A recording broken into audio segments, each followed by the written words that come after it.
উম, একদম তাজা তাজা আমাদের রেডি হয়ে গেল পাকওয়ান। দেখো,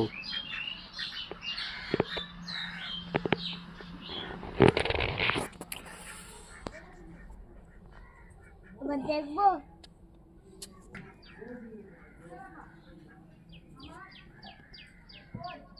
ও বন্ধুরা, দেখতে পাচ্ছ এটা কি তৈরি হচ্ছে জানো? পাকওয়ান।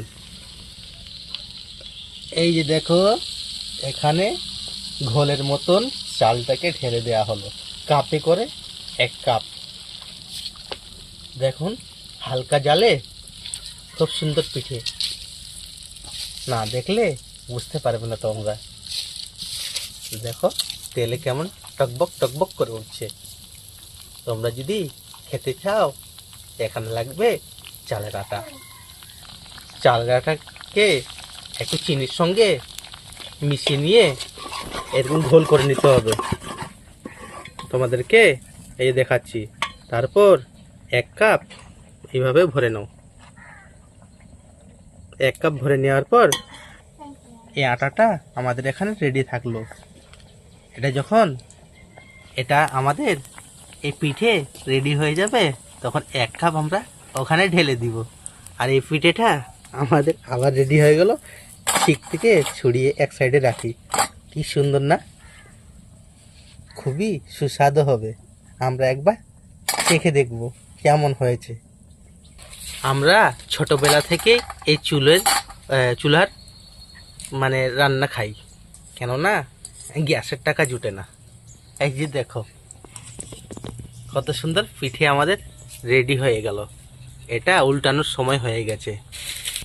চুলাতে দেখতে পাচ্ছ গাছের পাতা এবং লকড়ি। এই পাতাগুলা চুনে আমরা এক জায়গায় জমা করে রাখি। তারপর বর্ষার শেষে শুকিয়ে এটাকে পুড়াই। দেখো, এই চুলাতে খুব সুন্দরভাবে জ্বলে।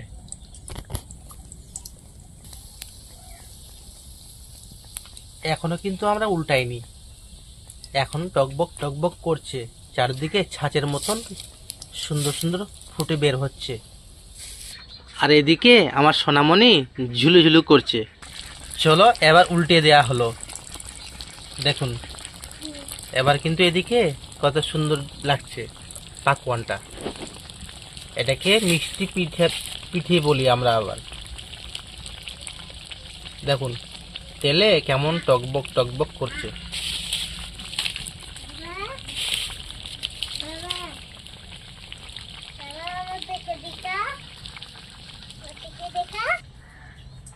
এখানে আমার সোনামণি ঝুলু ঝুলু করছে। দেখো, ইয়া কত সুন্দর। আর এটা আমাদের বাড়ির বসার বাইরে বারান্দা। এই যে আমাদের পাকওয়ান হয়ে গেল।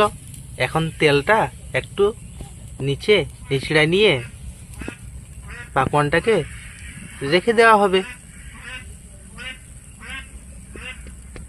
আর এক সাইডে আবার ছেড়ে দিল।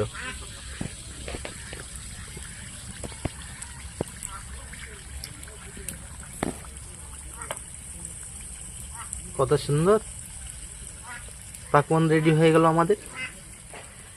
এবার আমরা এটাকে টেস্ট করব। ও বাবা, কত সুন্দর লাগছে। চলো এবার আমরা খাবো। এখন আমাদের খাওয়ার পালা। তো দেখি কেমন লাগছে।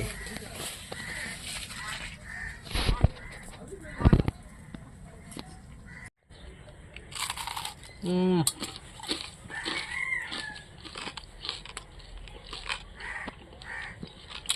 চালের আটার পিঠে খেতে একটু সুস্বাদু হয়। তোমরা যদি খেতে চাও, বাড়িতে বানা খাবার।